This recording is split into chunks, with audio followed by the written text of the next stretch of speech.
Ini gimana nih Pak melihat berita lagi hot news nasional banget terkait tiga hakim yang memutuskan kasus Hana Tanur bebas, akhirnya ditangkap OTT, tangkap OTT. Ya.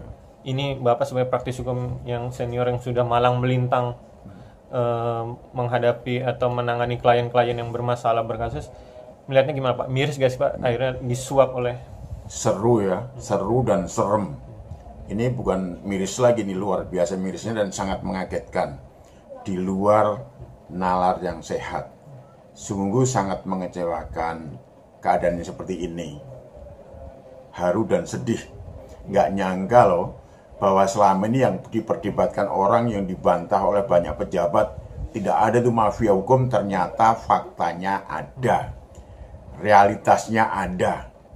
Karenanya sepatutnya saya mengucapkan salut kepada Kejaksaan Agung yang telah berani melakukan OTT tentang kejahatan-kejahatan intelektual atau kerah putih yang merusak tatanan kehidupan berbangsa dan bernegara. Karena negara Republik Indonesia adalah negara hukum. Tapi kenyataannya hukum diperdagangkan. Realitasnya itu. Dari awal ini merupakan gunung es. Kalau Kejaksaan Agung berani ya dengan rigid melakukan penelusuran dan melakukan tindakan hukum kepada siapapun juga yang ikut terlibat memberikan dana dan alirannya kemana aja ditelusuri, mudah sebenarnya tuh. Karena apa? Melalui rekening bank masing-masing akan terlihat, dan saya yakin Kejaksaan Agung punya kemampuan itu.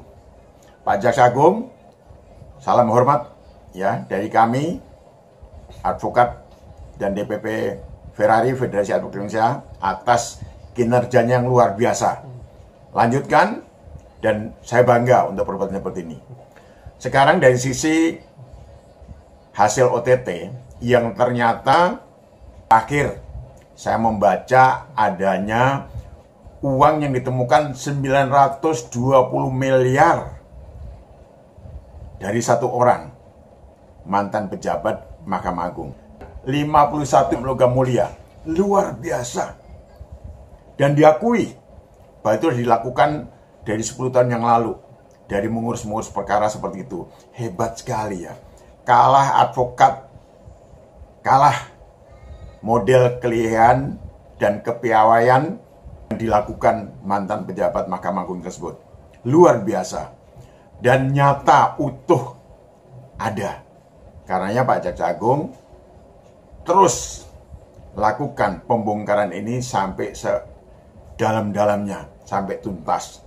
Dari kenyataan seperti itu, sedih saya sebagai advokat yang juga menurut undang-undang adalah aparat penegak hukum, melihat dan menemukan serta merasakan kenyataan yang begitu buruk penegakan hukum yang diharapkan menjadi kebanggaan kita aparatur penegak hukum dalam rangka menegakkan hukum untuk memperoleh keadilan bagi pencari keadilan. Kalau sudah seperti ini, untuk apa ada jenjang jabatan, ada pendidikan-pendidikan, ada pusat pendidikan dan latihan dari para ahli hukum, baik khususnya di sini adalah aparat peradilan, kalau kenyataannya prakteknya adalah menghancurkan keadilan itu sendiri, memperdagangkan hukum itu sendiri. Rusak nih Republik ini. Pak, Ya. tidak hanya tiga hakim tersebut, tapi juga ada otak yang pemberi suap, yaitu Lisa Rahmat selaku Ya. pemberi suap. Ini menurut Bapak gimana seorang pengacara? Nah, inilah seburuk-buruknya advokat sampai melakukan seperti itu. Untuk apa jadi advokat kalau harus menyuap, harus nyogok? Apakah inisiatif dari dirinya atau dari siapa? Karena kalau inisiatif dari klien pun seharusnya di sebagai advokat ada sumpah jabatan loh. Kenapa itu dilakukan? Harusnya organisasi advokat yang menaungi advokat yang demikian, Dewan Kehormatannya harus menyidangkan dan menjatuhkan hukuman yang berat-beratnya, yaitu diberhentikan sebagai advokat. Tidak pantas advokat berbuat sedemikian rupa yang akan mencemarkan, menjelekkan, dan merendahkan harkat martabat seorang advokat. Karena advokat adalah officium nobile. Tapi kenyataannya justru melakukan penyuapan atau mengatur, bahkan bisa dinilai oleh masyarakat sebagai perbuatan yang sangat tercela dan sangat hina. Gitu. Pak, untuk sampai saat ini PN, yaitu Humas dari PN Surabaya, bungkam terkait penangkapan 3 hakim PN tersebut. Menurut Bapak gimana nih? Itulah Kejaksaan Agung harus benar-benar secara rigid melakukan penelusuran, pembongkaran kasus ini. Dan juga harusnya Mahkamah Agung segera melakukan tindakan-tindakan untuk dapat memperlihatkan kejernihan dan kemurnian serta keaslian penegakan hukum sebagaimana yang harus dilakukan oleh Mahkamah Agung sebagai lembaga yang sangat agung dalam rangka penegakan hukum. Kalau didiamkan seperti itu, sepertinya dalam tanda petik ada apa? Kok pada canggung, pada diam? Ada apa nih? Kenapa seperti itu? Coba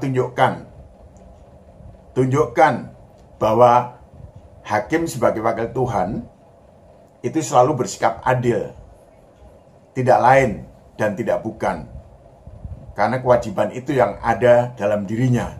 Apalagi setiap menjatuhkan putusan selalu dengan mengucap demi keadilan berdasarkan ketuhanan yang Maha Esa. Nah, kalau seperti ini, bagaimana? Apakah benar itu? Ataukah itu hanya sebagai lip service untuk meninabobokkan para pencari keadilan? Nggak boleh itu. Demikianlah akhirnya, kalau peribahasa kuno di kampung saya, dikatakan sepandai-pandai tupai melompat, akhirnya akan jatuh juga. Inilah kita lihat realitanya. Pak, dan berita terakhir, para netizen atau masyarakat mengirimi bunga ke PN Surabaya. Ini gimana Pak? Saking melihat gemesnya, gregetnya masyarakat terhadap 3 hakim tersebut. Itulah masyarakatnya begitu care. Tetapi para penegak hukum, apalagi lembaganya di mana hakim-hakim itu kena OTT, tidak care. Harusnya melakukan pendidikan khusus kepada para hakim agar moralnya benar-benar moral yang baik, karena kewajiban hakim dalam undang-undang telah ditentukan. Prinsip-prinsip harus dijalankan. Tetapi itulah kenyataan, itulah realitanya yang harus menjadi.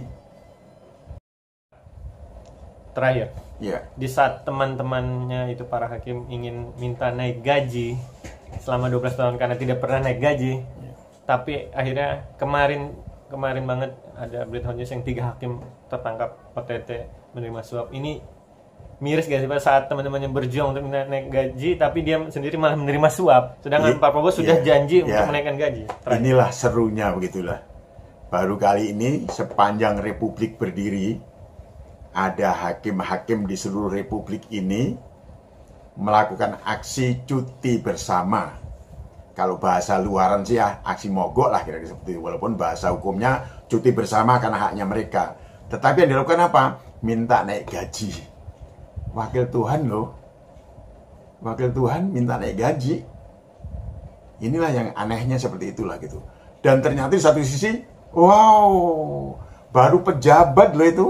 Salah satu pejabat di Mahkamah Agung punya uang kontan 920 miliar dan 51 kg emas logam mulia, luar biasa. Bagaimana kita mau menceritakan keadaan seperti ini? Gitu loh. Coba cek. Kita lihat mana hakim yang benar-benar sesuai dengan pola hidup seorang pegawai negeri atau ASN. Sekarang kita lihat hakim nyatanya mobilnya yang sederhana, tapi simpanannya luar biasa. Jadi belakang-belakang tampilnya ya low profile lah gitu, tapi high profit.